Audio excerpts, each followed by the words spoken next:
Think all lever-action rifles are built like legends? Think again. Some look the part, but fail where it counts. On the range, in the field, or when your safety's on the line. Before you buy, you need to know which ones to avoid. Let's expose the worst lever actions ever made. Kicking off our list at number 10 is the Winchester Model 88. Introduced in 1955, this rifle was Winchester's bold attempt to blend the lever action's classic vibe with the precision of a bolt-action rifle. Sounds like a dream, right? Well, it was more like a nightmare. The Model 88's rotating bolt system was supposed to deliver bolt-action strength, but instead, it brought a mess of problems. Feeding and extraction issues were common, especially as the rifle aged or got a little dirty. Maintaining it was no picnic either. The complex internals, like the multi-lug bolt and trigger group, turned field stripping into a gunsmith's fever dream. And don't get me started on the trigger. It was mushy and inconsistent, a death sentence for hunters needing a crisp shot. The detachable box magazine? A nice idea, but it misfed or dropped out unexpectedly, especially in .308 and .243 chamberings. Now, it's not all doom and gloom. Some collectors love the Model 88's sleek, almost futuristic look and smooth wood furniture. A lucky few even got rifles that cycled cleanly and shot accurately, making it a cult classic in certain circles.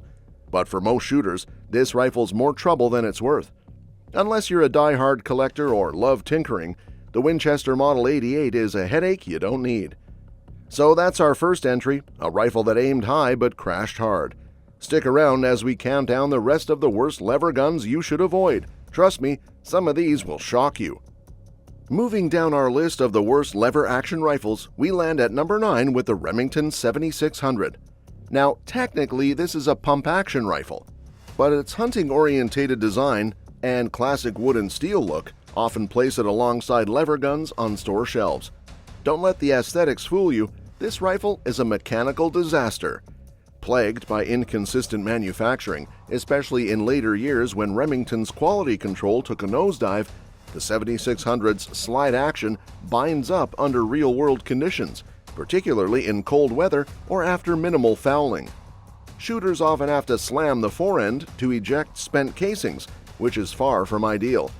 The detachable box magazines are finicky, prone to feeding issues, and hard to replace due to their proprietary design.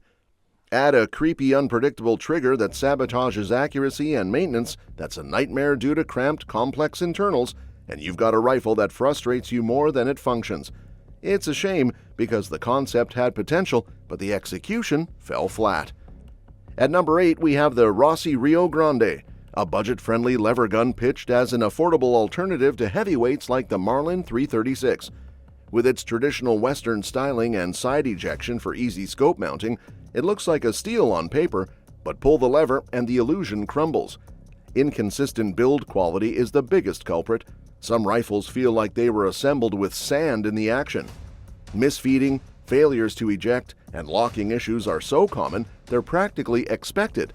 The fit and finish don't help. The wood feels cheap, screws loosen during use, and the bluing wears off quickly.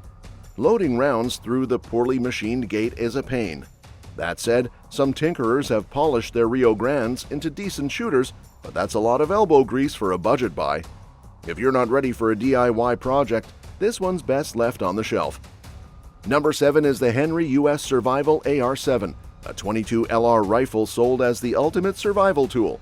Lightweight, takedown, and able to store in its stock, it's marketed for preppers and backpackers. Sounds cool, right?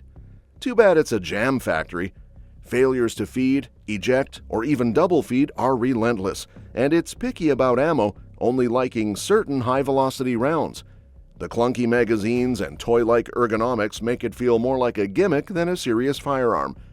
Earlier versions from Charter Arms and Armalite were even worse, but Henry's updates haven't fully fixed the core flaws.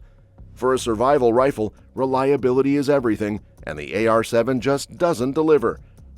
At number 6, we find the Marlin 338 MXLR, a lever gun that aims to revolutionize big game hunting with its long-range 338 Marlin Express cartridge. With stainless construction and a laminate stock, it promised hard-hitting power and modern performance. Unfortunately, it was the victim of the Remlin era, when Remington's acquisition of Marlin led to abysmal quality control. Barrels were misaligned, receivers were overcut, and basic machining like head spacing was often botched. The action, once a Marlin hallmark for smoothness, turned gritty and stiff, with rampant feeding issues.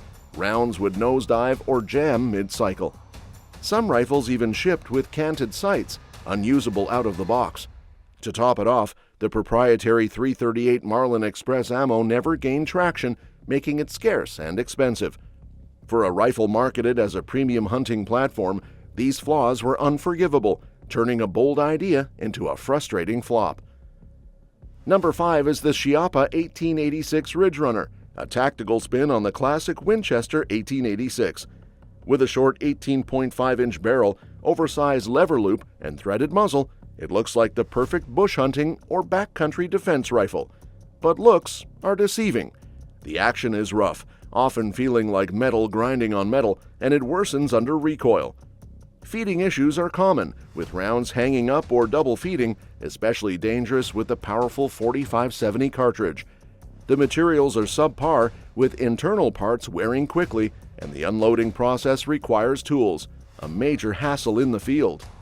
Poor quality control, like crooked sights and uneven finishes, seals its fate.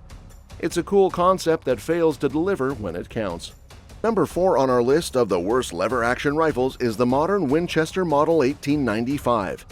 Originally designed by John Browning, the 1895 was a beast, handling powerful smokeless powder cartridges like 30-40 Krag and 405 Winchester. But recent reproductions, particularly those from Miroku under the Winchester brand, fall far short of that legacy.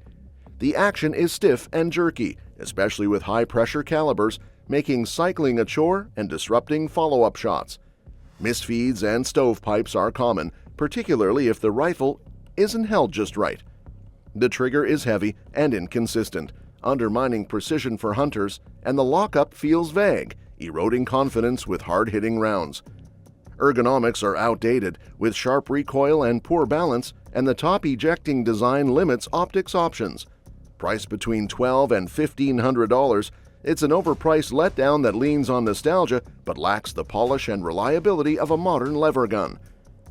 Coming in at number 3 is the Marlin 1894 from the Remington era, a heartbreaking fall for an iconic lever gun.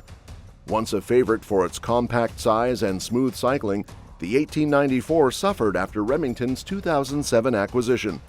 Machining flaws were rampant. Misaligned barrels made zeroing impossible, and receivers showed rough tool marks. The action, once buttery, turned gritty, with timing issues causing misfeeds and jams, especially in .44 Magnum and .357 variants. Fit and finish were abysmal, with ill-fitting stocks, sharp loading gates, and screws that were stripped at the factory. Reliability was a coin toss, even at over $700, tarnishing Marlin's reputation. Thankfully, Ruger's 2020 acquisition has revived the 1894's quality, but the Remlin years remain a dark chapter for this once beloved rifle. It wasn't just a matter of a few rough rifles slipping through the cracks. This was a widespread quality control failure that left longtime Marlin fans feeling betrayed. Enthusiasts who had come to expect dependable performance and classic craftsmanship were suddenly dealing with rifles that looked and felt unfinished. Some units even shipped with sights mounted at an angle or wood stocks that cracked under minimal stress. Gunsmiths across the country reported an uptick in Marlin 1894s needing repairs straight out of the box. Online forums were flooded with complaints, photos, and horror stories, turning Remlin into a warning label among shooters. What made it worse was Remington's denial at first, assuring customers the problems were overblown, until the returns and backlash spoke louder than press releases. Collectors who prized their pre-2007 Marlins started paying premiums just to avoid the Remington-era mess.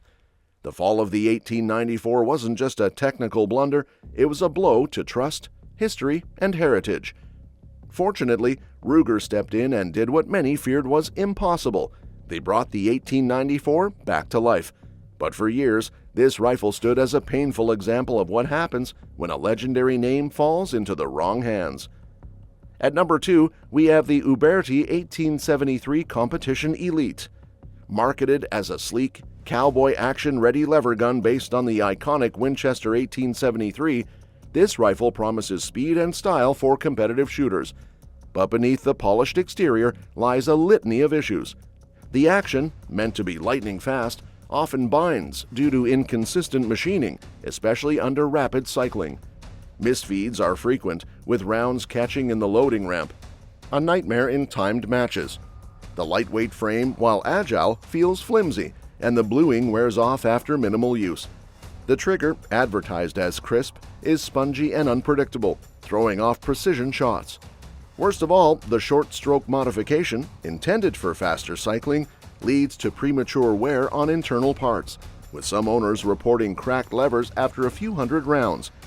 While cowboy action enthusiasts appreciate the 1873's classic looks and potential for customization, the competition elite's reliability issues and fragile build make it a risky choice for anyone expecting a workhorse. Unless you're a tinkerer with time to spare, this rifle's more flash than function.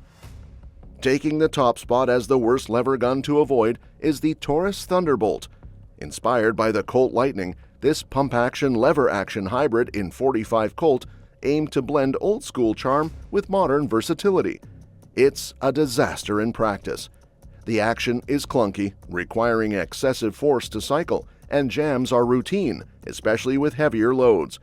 Poor quality control results in misaligned barrels and wobbly sights, ruining accuracy. The plastic stock feels cheap and cracks under recoil, while the magazine tube often fails to feed properly. Even basic maintenance is a hassle due to poorly fitted parts.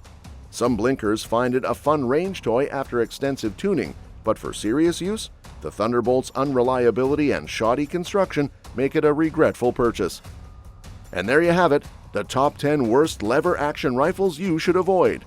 From the jam-prone Taurus Thunderbolt to the overpriced Winchester Model 1895, these guns prove that not every lever action lives up to the legend. Poor quality control, unreliable actions, and design flaws make these rifles more frustrating than fun, wasting your time and money. But not all is lost. Classics like the Marlin 336 or Winchester 1894 still shine. Have you owned one of these duds? Share your story in the comments. If you enjoyed this, hit that like button, subscribe, and ring the bell for more firearm breakdowns. Shoot straight, stay safe, and we'll see you soon.